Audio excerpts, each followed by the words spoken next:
Nah, pada kali ini saya akan menjelaskan hubungan timbal balik antara filsafat ilmu dan pendidikan. Pertama, bagaimana filsafat ilmu mengawasi dan memperkuat eksistensi, keilmiahan, serta nilai-nilai dalam ilmu pendidikan. Beberapa orang bertanya, memangnya hubungan timbal balik antara filsafat ilmu dan pendidikan itu sangat berkaitan?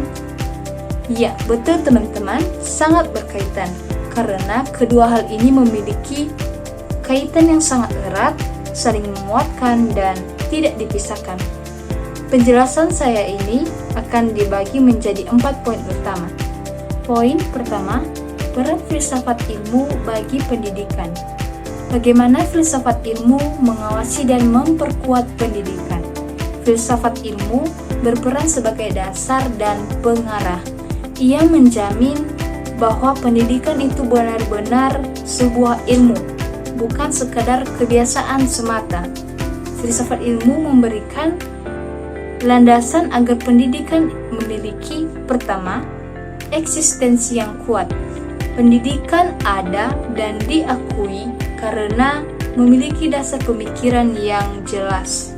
Kedua, sifat keilmiahan. Pendidikan berjalan dengan metode, cara berpikir, dan pembuktian yang benar, logis, dan sistematis. Dan yang ketiga, terakhir, yaitu memperkuat nilai-nilai pendidikan. Pendidikan selalu berpegang pada kebenaran, kebaikan, keadilan, dan kemanfaatan. Poin kedua, peran pendidikan bagi filsafat ilmu. Sebaliknya, pendidikan juga berperan besar bagi perkembangan filsafat ilmu. Pendidikan yang bermakna dan bernilai adalah wadah atau tempat nyata diterapkannya pemikiran filsafat.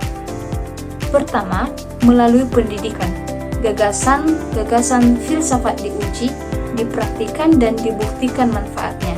Dan yang kedua, dunia pendidikan selalu menghadirkan tantangan, masalah, dan kebutuhan baru. Hal ini justru memacu filsafat ilmu untuk terus berpikir, berkembang, dan menyempurnakan gagasannya agar sesuai dengan kebutuhan manusia. Poin ketiga, yaitu filsafat ilmu sebagai pisau analisis. Mengapa sih teman-teman filsafat ilmu disebut sebagai pisau analisis dalam dunia pendidikan?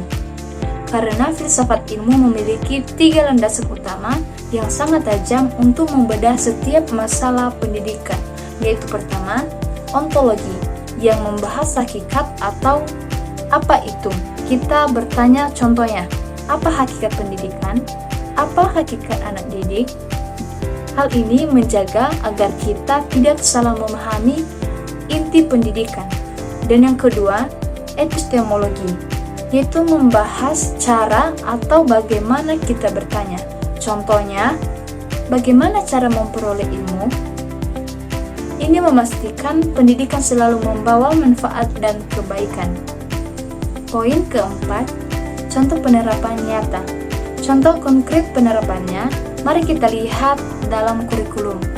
Penyusunan kurikulum tidak asal buat, tetapi kita tentukan materi berdasarkan pemikiran ontologis. Apa yang perlu diketahui anak?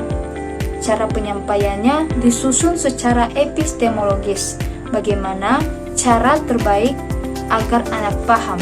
Dan materi itu dipilih karena mengandung nilai yaitu aksiologis, agar anak menjadi manusia yang cerdas. Dalam proses pembelajaran, saat guru memilih metode mengajar, misalnya metode diskusi atau tanya jawab, itu juga berperan filsafat, penerapannya filsafat.